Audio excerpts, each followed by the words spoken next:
pagalingin doon. Basta maghuhugas lang ako, mag-alcohol. Maligam-gam na may asin.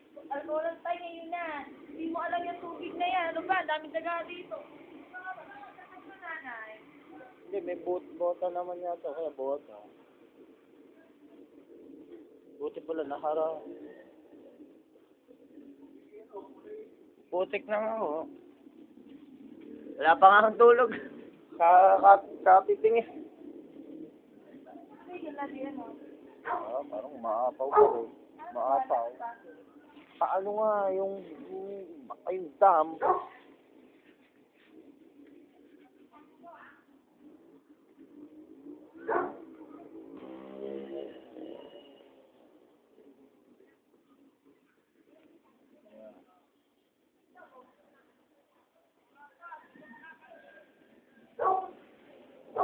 Ibang klase ba? Ngayon lang bumaha rito sa amin. We're in Santa Cruz, by the way.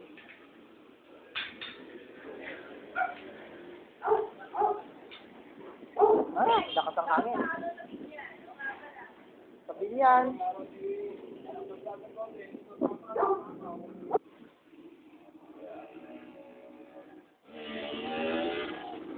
Ngayon lang nagbaha rito, man. Came from the ilog. Kami na naman.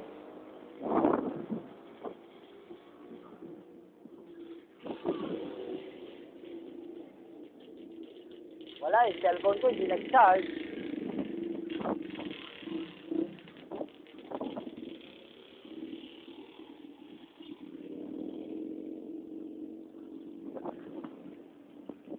Parang maapaw pa rin.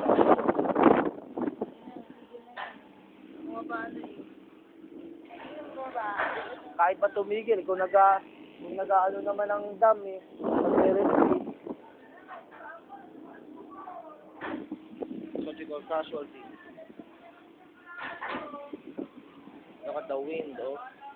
Yung hangin. Malakas pa rin yung hangin. Oh my God. Doon nga, eh. Doon sa loob kaya. Hindi pa naman.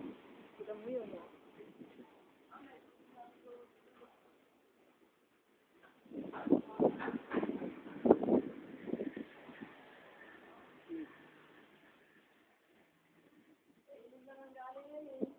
Mukha nga ako. Hindi naman naaapaw yan ng ganyan. Hindi nga dahil sa ilog. Bianca. Pangalan mo dyan yan. Parang umaapaw pa rin ah.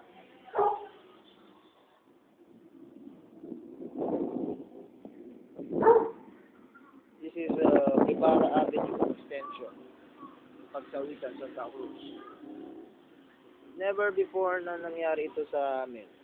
Inabot na kwarto namin ng tubig si Johnny. Pagod na kami. Lalo na Denner, exhausted na. Please pray for us. Mataas pa kasi ang tubig. The rain keeps pouring. Baha na daw kila Denner, pumasok na ang tubig. Sa bahay naman namin sa PNB sa Guevara, ganito na rin. Nasa garahe na daw ang tubig.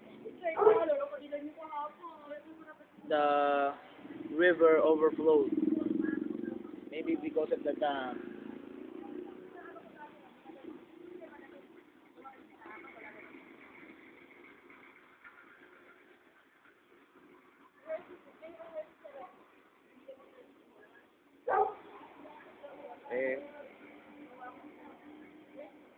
Nadadaanan na sa sasakyan, umaapaw.